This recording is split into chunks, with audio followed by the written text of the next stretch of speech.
काय म्हणता पोट्ट्या घालतो आम्ही डायरेक्ट महादेव मंदिरात ते महाशिवरात्रीबद्दल नटी उसळ करणं चालू होती नटी मिरची आलू बिलू सगळं कापलं बघून लागे हे पा गर्दी किती होती ना गोंड्यात बघ पहिले उसळ खोरायला तर आम्ही अटी येता बरोबर पांचट संघटना भेटली आम्हाला आम्ही झालो डायरेक्ट काकणवाडा आणि हा तर सारीच पांचट आहे.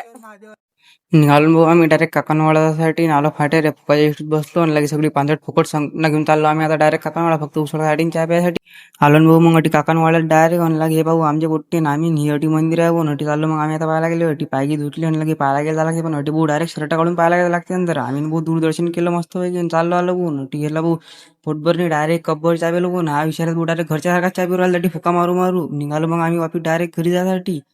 इथे जेष्टी आहे पण हे तर भाऊ येणं डायरेक्ट अशी जागा शिकलो जसं की याच्या घरी बसलो होती पोहून घेऊ शकता नाही अंड तर असं आहे जसं काही अटी घरच आहे याचं असं बसलो होता हे अंड त्या टाइमात आलो भाऊ मग आम्ही ओरडल्यावर मग उतरलो डायरेक्ट फाट्यावर उतरलो नाही आमची फुकट संघटना उतरली खाली ना चॅटी एवढंच भाऊ भेटूया पुढच्या ब्लॉग मध्ये ब्लॉग आवडला शिंदे भाऊ फॉलो करून घेऊ आपल्या आयडी लाईक नाही केलं चालते.